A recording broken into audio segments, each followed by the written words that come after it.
Hello guys, welcome back to our channel. இன்றைக்கி நம்ம வீடியோவில் saree pre pleating and box folding எப்படி பண்ணுறதுன்னு சொல்லி பார்க்கலாம். ஓணம் ஃபங்க்ஷன் வேறு வருது. காலேஜில் saree கட்டணும்னு நினைக்கிறவங்களுக்கு இந்த வீடியோ கண்டிப்பாக யூஸ்ஃபுல்லாக இருக்கும். saree pre pleating and box folding மட்டும் இல்லாமல் ப்ரீ ப்ளீட் பண்ணுறதுக்கு எப்படி மெஷர்மெண்ட்ஸ் எடுக்கிறதையும் இந்த வீடியோவில் நான் ஷேர் பண்ணியிருக்கேன். மறக்காமல் இந்த வீடியோவை ஃபுல்லாக ஸ்கிப் பண்ணாமல் பாருங்கள், கண்டிப்பாக உங்களுக்கு யூஸ்ஃபுல்லாக இருக்கும். ஃபர்ஸ்ட் நம்ம சாரியை ப்ரீ ப்ளீட் பண்ணுறதுக்கு முன்னாடி உங்கள் பல்லு பார்ட்ஸில் சும்மா ரேண்டமாக ப்ளீட்ஸ் எடுத்துக்கோங்க. இதை நம்ம ப்ளீட்ஸாக வச்சு அயன் பண்ண போகிறதில்ல, எவ்வளோ மெஷர்மெண்ட் பார்க்குறதுக்காக இந்த மாதிரி ரேண்டமாக ப்ளீட்ஸ் எடுத்து உங்கள் மேலே போட்டு உங்களுக்கு எந்த அளவுக்கு லென்த்து வேணுமோ அந்த அளவுக்கு லென்த்து விட்டுட்டு உங்கள் ஷோல்டர் மேலேயே வச்சே நீங்கள் பின் பண்ணிக்கோங்க. கையில் எடுத்து பின் பண்ணாதீங்க, ஏன்னா நம்ம சென்டர் ப்ளீட்ஸுக்கும் நம்ம மெஷர்மெண்ட்ஸ் எடுக்கணும். நீங்கள் கையில் எடுத்துட்டிங்கன்னா அப்புறமா கொஞ்சம் அது கஷ்டமாக இருக்கும். இந்த மாதிரி ஷோல்டரில் போட்டுட்டு ஷோல்டர் மேலேயே எங்கே உங்களுக்கு வேணுமோ அங்கே பின் பண்ணிக்கோங்க. ஷோல்டரில் பின் பண்ணதுக்கப்புறமா இப்போ நீங்கள் ஒரு saree கட்டினா எப்படி கட்டுவீங்களோ அதே மாதிரியே கட்டி நீங்கள் ஹிப் கிட்ட எந்த இடத்துல பின் போடுவீங்களோ நீங்கள் யூஸ்வலாக பின் போடுற இடத்துல இருந்து கொஞ்சம் தூரம் தள்ளி ஒரு மெஷர்மெண்ட்டுக்காக ஒரு சேஃப்டி பின் போட்டுக்கோங்க. இப்போ இந்த இடத்துல பின் போடுவீங்கன்னா அங்கேருந்து கொஞ்சம் தூரம் தள்ளி அந்த இடத்துல சேஃப்டி பின் போட்டு செக்யூர் பண்ணி வச்சுக்கோங்க. நம்ம ஹிப் சைஸும் எடுத்ததுக்கப்புறமா நீங்கள் உங்கள் ஹிப்பில் இருந்தும் அதுக்கப்புறமா உங்கள் பல்லு ப்ளீட்ஸையும் எடுத்துட்டு உங்கள் உள் சுத்தை நீங்கள் saree கட்டுற மாதிரி கட்டிக்கோங்க. இப்போ நம்ம உள் சுத்துலேருந்து எங்கே நம்ம சென்டர் ப்ளீட் எடுக்க போகிறோம் அப்படிங்கிறத மெஷர் பண்ண போகிறோம். ஸோ இப்போ உங்கள் ஸ்டார்டிங் பாயிண்ட் ஆஃப் த சாரியை எடுத்துக்கோங்க. இப்போ அங்கேருந்து எடுத்து நீங்கள் யூஸ்வலாக எங்கேருந்து டக் பண்ண ஸ்டார்ட் பண்ணுவீங்களோ அங்கேருந்து டக் பண்ணி சென்டர் ப்ளீட்ஸ் எங்கேருந்து ஆரம்பிக்கும் நீங்கள் நினைக்கிறீங்களோ அங்கே வரையும் கொண்டு வந்துக்கோங்க. இந்த மாதிரி மெஷர்மெண்ட்ஸ் எடுக்கும்போது காலை கொஞ்சம் விரித்து வச்சு தான் மெஷர்மெண்ட்ஸ் எடுக்கணும், இல்லாட்டினா நம்ம saree கட்டும்போது சரியாக கட்ட வராது. இப்போ நான் இந்த இடத்துல சென்டர் ப்ளீட் ஸ்டார்ட் பண்ணுறேன்னா அதுலேருந்து கொஞ்சம் தூரம் தள்ளி ஒரு பின் போட்டு செக்யூர் பண்ணிக்கோங்க. அவ்வளவுதான், நம்ம பல்லு ப்ளீட்ஸோட மெஷர்மெண்ட்டையும் சென்டர் ப்ளீட்ஸோட மெஷர்மெண்ட்டையும் எடுத்தாச்சு. இப்போ நம்ம சாரியை ப்ரீ ப்ளீட் பண்ண ஸ்டார்ட் பண்ணிடலாம். ப்ரீ ப்ளீட் பண்ணுறதுக்கு ஃபர்ஸ்ட் நம்ம பல்லு ப்ளீட்டை தான் ப்ரீ ப்ளீட் பண்ணி எடுக்க போகிறோம். அதுக்கு நம்ம நிறைய மெத்தட் நிறைய பேர் யூஸ் பண்ணுவாங்க. பட் இந்த மெத்தடில் நீங்கள் ப்ரீ ப்ளீட் பண்ணிங்கன்னா கொஞ்சம் ஈஸியாகவும் முடிஞ்சிடும். பிகினராக இருந்தீங்கன்னா உங்களுக்கு ரொம்ப இந்த மெத்தட் யூஸ்ஃபுல்லாக இருக்கும். ஃபர்ஸ்ட் இதை நம்ம பண்ணுறதுக்கு என்ன பண்ணணும்னா நம்ம சாரியை உல்ட்டாவாக திருப்பி போட்டுக்கோங்க. இப்படி உல்ட்டாவாக திருப்பி போட்டு மேலாப்பில் லைட்டாக ஃபஸ்ட்டு அயன் பண்ணி விட்டுக்கோங்க. இப்படி லைட்டாக நம்ம அயன் பண்ணி சுருக்கம் இல்லாமல் அயன் பண்ணதுக்கு அப்புறமா இந்த மாதிரி ஃபர்ஸ்ட் லாஸ்ட்ல இருந்து அதோட எண்டிங் எடுத்து ஸ்டார்டிங்ல வைக்கணும். உங்களுக்கு முந்தி பார்ட் எந்த அளவுக்கு ஸ்டார்டிங்கில் வித்து வேணும்னு நினைக்கிறீங்களோ அந்த அளவுக்கு ஸ்டார்டிங்கில் விட்டுட்டு மீதி சாரியை இந்த மாதிரி மடித்து விட்டுக்கோங்க. இப்படி நம்ம மடித்ததுக்கப்புறமா அயன் பாக்ஸ் வச்சு அந்த கார்னரை மட்டும் நல்லா அயன் பண்ணி விட்டுக்கோங்க.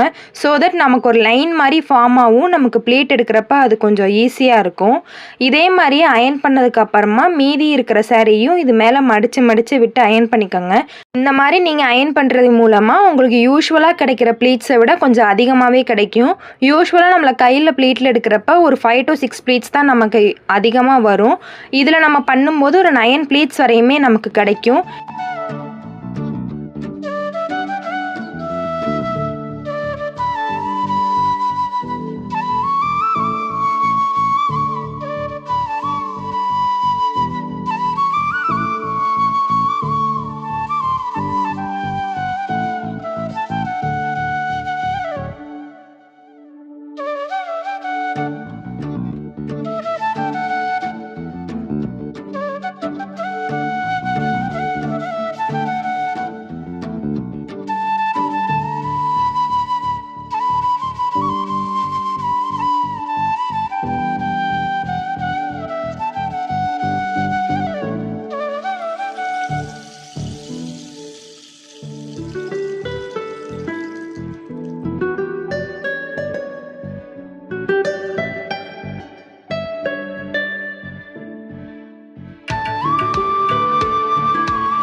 இப்படி ஒவ்வொரு ப்ளீட்டாக மேலே வச்சு அயன் பண்ணதுக்கப்புறமா இந்த ப்ளீட்ஸ்லாம் நீங்கள் இப்போ விரித்து விட்டுக்கோங்க.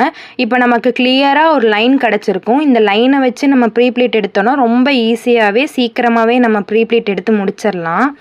இப்போ பார்த்தீங்கன்னா உங்களுக்கு நல்லா தெரியும், நல்லாவே லைன்லாம் விழுந்திருக்கு. இப்போ நீங்கள் என்ன பண்ணணும்னா அந்த சாரியை ஃப்ரண்ட் சைடே வந்து திருப்பி போட்டுக்கோங்க. இந்த மாதிரி திருப்பி போட்டதுக்கப்புறமா இந்த லைன்ஸ் எல்லாம் நல்லா தெரிகிற மாதிரி இருக்கும். இப்போ நீங்கள் ஸ்டார்டிங்லேருந்து ப்ளீட் எடுக்க ஸ்டார்ட் பண்ணலாம். ஃபர்ஸ்ட்டு ப்ளீட்லேருந்து தேர்டு ப்ளீட்லேருந்து ஃபிஃப்த்து ப்ளீட், இந்த மாதிரி இடையில ஒரு ப்ளீட் விட்டு விட்டு நான் காட்டுற மாதிரி ப்ளீட் எடுக்கணும். அப்போனா உங்களுக்கு எந்த வித சைடும் அடிக்காமல் ஈஸியாக உங்களுக்கு ப்ளீட் எடுக்க வந்துடும். உங்களுக்கு கொஞ்சம் கூட இதில் வந்துட்டு சிலும்பாது ப்ளீட்ஸ் எல்லாம்.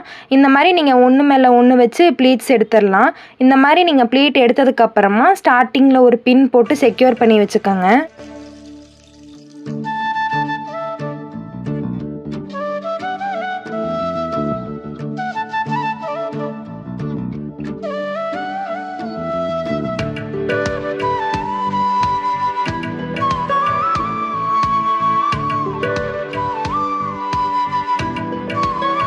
பின் போட்டு செக்யூர் பண்ணதுக்கு அப்புறமா நீங்கள் செக்யூர் பண்ண ப்ளீட்ஸை டேபிள் மேலே ஒரு கிளிப் போட்டு நீங்கள் வந்து டைட்டாக பிடிச்சி வச்சுக்கோங்க. உங்ககிட்ட ப்ரீ ப்ளீட்டிங் கிளிப் இல்லைனா கூட உங்கள் தலைக்கு போகிற கேட்ச் கிளிப் வச்சு போட்டுக்கலாம். பிகினராக இருந்தீங்கன்னா இது உங்களுக்கு யூஸ்ஃபுல்லாக இருக்கும். நானுமே கேட்ச் கிளிப் தான் போட்டு ஸ்டார்டிங்கில் செக்யூர் பண்ணி வச்சுருக்கேன். இப்படி செக்யூர் பண்ணதுக்கு அப்புறமா நீங்கள் கொஞ்சம் கொஞ்சமாக உங்கள் ப்ளீட்ஸ் எடுத்து இந்த மாதிரி ஒவ்வொரு இடத்துல பின் போட்டு வச்சுக்கோங்க. இந்த மாதிரி பின் போட்டுக்கிட்டே வந்தீங்கன்னா நம்ம மெஷர்மெண்ட் எடுத்த இடம் வரையும் கரெக்டாக வந்துடும். நம்ம எந்த இடத்துல மெஷர்மெண்ட் எடுத்தோமோ பல்லு ப்ளீட்டுக்கு அந்த இடம் வரையுமே இந்த மாதிரி கொஞ்சம் கொஞ்சமாக ப்ளீட் எடுத்து பின் வச்சு செக்யூர் பண்ணிகிட்டே வாங்க.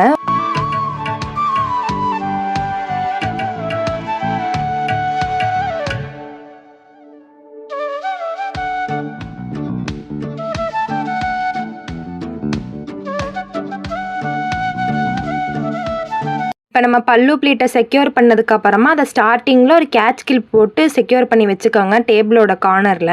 இப்போ நம்ம ஃப்ரண்ட் ப்ளீட் எடுக்க ஸ்டார்ட் பண்ணிக்கலாம். ஃப்ரண்ட் ப்ளீட் வந்து 2 விதமாக எடுக்கலாம்.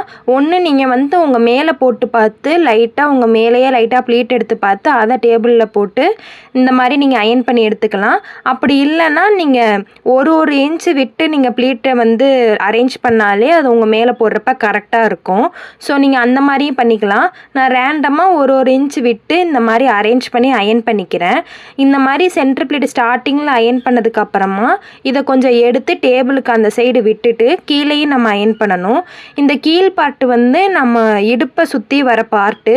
ஸோ நீங்கள் மேலே அயன் பண்ண மாதிரியே ஒரு இன்ச் விட்டு அயன் பண்ணிங்கன்னா நமக்கு இடுப்பு சுற்றி வரும்போது அது கொஞ்சம் கலைஞ்சிரும், அந்த ப்ளீட்டு கரெக்டாக இருக்காது. ஸோ இதை கொஞ்சம் நிறைய கேப் விட்டு விட்டு அயன் பண்ணி எடுத்துக்கோங்க.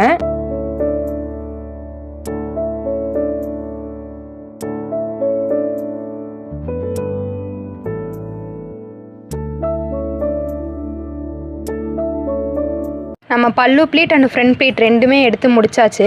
இப்போ நம்ம சென்டர் ப்ளீட் எடுக்க ஸ்டார்ட் பண்ணிக்கலாம். நம்ம ஸ்டார்டிங்லேயே மெஷர் பண்ணி வச்சுருக்க 2 பின் சைடும் எடுத்துகிட்டு அங்கேருந்து நம்ம நார்மலாக எப்படி சென்டர் ப்ளீட் கையால் எடுப்போமோ அதே மாதிரியே சென்டர் ப்ளீட் நீங்கள் கையால் எடுத்துக்கோங்க. சென்டர் ப்ளீட் எடுக்கிறதுக்கு முன்னாடி நம்ம மெஷர் பண்ணி வச்சுருக்க ஹூக்கை வந்து நம்ம கழட்டிக்கலாம். ஸ்டார்டிங்கில் மெஷர் பண்ணியிருக்க பின்னை மட்டும் கழட்டிட்டு அங்கேருந்து நம்ம சென்டர் ப்ளீட் எடுக்க ஸ்டார்ட் பண்ணலாம். ஸ்டார்ட் பண்ணி எங்கே நீங்கள் நெக்ஸ்ட்டு பின் போட்டிருக்கீங்களோ அது வரையும் சென்டர் ப்ளீட் எடுத்துக்கோங்க. நெக்ஸ்ட்டு பின்னை ரீச் ஆனதுக்கப்புறமா அந்த பின்னையும் கழட்டிடுங்க.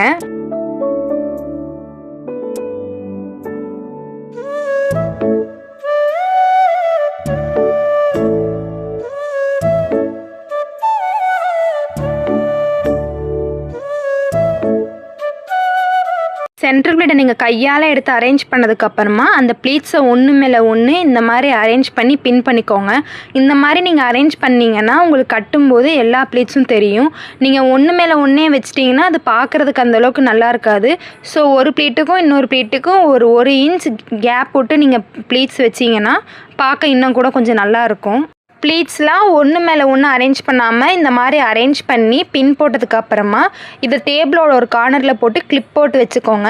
இந்த மாதிரி கிளிப் போட்டுட்டு நீங்கள் அந்த ப்ளீட்ஸை சாரியோட எண்டு வரையுமே கையால் அரேஞ்ச் பண்ணிவிட்டு அயன் பாக்ஸை லோ ஹீட்டில் வச்சு இந்த மாதிரி மேலேருந்து கீழே அயன் பண்ணிக்கோங்க. ஒரே டைரெக்ஷனில் அயன் பண்ணிங்கன்னா ப்ளீட்ஸ் கொஞ்சம் பார்க்க நல்லாயிருக்கும். நீங்கள் வேறு டைரெக்ஷனில் அயன் பண்ணிங்கன்னா உங்களுக்கு ப்ளீட்ஸ் கலைஞ்ச மாதிரி இருக்கும். ஸோ மேலேருந்து கீழே இந்த மாதிரி அயன் பண்ணிக்கோங்க சாரியோட எண்டு வரையும். இந்த மாதிரி அயன் பண்ணதுக்கப்புறமா சாரியோட எண்டுலையும் ஒரு பின் போட்டு செக்யூர் பண்ணிக்கோங்க. அவ்வளோதான், நம்ம சாரியில் பண்ண வேண்டிய அயனிங் ஒர்க் எல்லாமே முடிஞ்சிருச்சு. பல்லு பார்ட், ஃப்ரண்ட் பார்ட், அப்புறம் சென்டர் பார்ட் எல்லாத்தையும் நம்ம இப்போ அயன் பண்ணி முடிச்சிட்டோம்.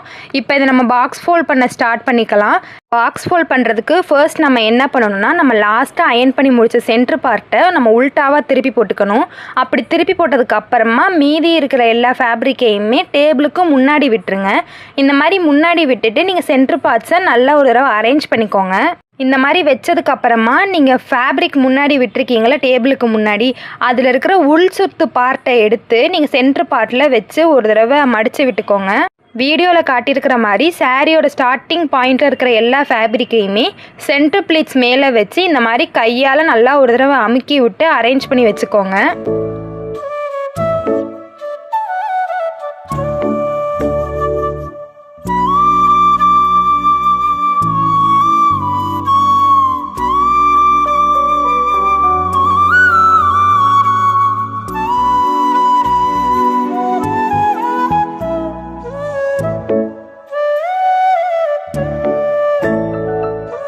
உள் சுத்தெல்லாம் அரேஞ்ச் பண்ணதுக்கப்புறமா நம்ம அயன் பண்ணி வச்சுருக்க பல்லு பார்ட்டையுமே இந்த மாதிரி லைட்டாக மேலே மேலே வச்சு அரேஞ்ச் பண்ணிக்கோங்க. இந்த மாதிரி அரேஞ்ச் பண்ணதுக்கப்புறமா இதை இந்த மாதிரி திருப்பி போட்டு மேலாப்பில், அதாவது நீங்கள் அயன் பண்ணியிருக்க பல்லு பார்ட்டை நீங்கள் அரேஞ்ச் பண்ணிக்கிறதுக்கு மேலே இந்த மாதிரி வச்சு நீங்கள் அயன் பண்ண பார்ட்ஸ் எல்லாம் இந்த மாதிரி கையால் லைட்டாக அரேஞ்ச் பண்ணிக்கோங்க.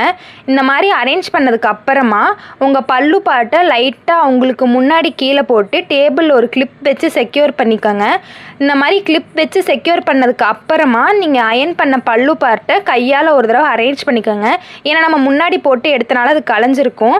இந்த மாதிரி பண்ணதுக்கப்புறமா பேலன்ஸ் இருக்கிற ஃபேப்ரிக்கையுமே இந்த மாதிரி சாரியில் நல்லா ஃபோல்ட் பண்ணி எடுத்துக்கோங்க. இப்படி ஃபோல்ட் பண்ணதுக்கப்புறமா லெஃப்ட் சைட்லேருந்து ஒரு ஃபோல்டு, அப்புறம் ரைட் சைட்லேருந்து 2 ஃபோல்டு, இந்த மாதிரி பண்ணி சாரியை நீங்கள் மடித்து விட்டுக்கோங்க. மடிக்கும்போது மெஷர்மெண்ட் மாறி மாறி மிஸ் ஆகலாம். ஸோ ஒரு 2-3 தடவை மடித்து பார்த்து அப்புறம் லாஸ்ட்டாக ஒரு தடவை மடித்து விட்டுக்கோங்க. கரெக்டாக அந்த சைஸ், கரெக்டாக நம்ம பல்லு பார்ட்டு விட்டுருக்கோம்ல, அந்த சைஸ் மடங்காமல் இருக்கிற மாதிரி இந்த மாதிரி லாஸ்ட்டில் மடித்து எடுத்துக்கோங்க. இந்த மாதிரி மடித்ததுக்கப்புறமா முன்னாடி இருக்க எக்ஸஸ் ஃபேப்ரிக்கையும் உள்ளார விட்டுட்டு மேலாப்பில் லைட்டாக கை வச்சு அமுக்கி விட்டுக்கோங்க. இப்போ நம்ம சாரியை நம்ம முன்னாடி விட்டுருக்க பல்லு பார்ட் வழியாக திருப்பினோன்னா நம்ம பல்லு பார்ட் மேலே கரெக்டாக அரேஞ்ச் ஆயிரும். இந்த மாதிரி அரேஞ்ச் ஆனதுக்கப்புறமா எக்ஸஸ் பல்லு பார்ட்டை இந்த மாதிரி 2 ஃபோல்டு பண்ணிங்கன்னா அது சாரி மேலே கரெக்டாக அரேஞ்ச் ஆயிரும். இந்த மாதிரி அரேஞ்ச் ஆனதுக்கப்புறமா லாஸ்ட்டாக ஒரு பின் போட்டு வேணும்னா செக்யூர் பண்ணிக்கலாம். நான் பண்ணலை, வேணும்னா நீங்கள் செக்யூர் பண்ணி வச்சுக்கலாம்.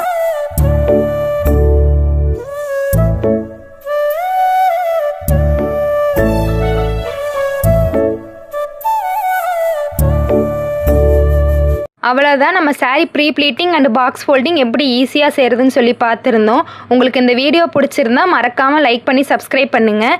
See you in next video. Bye.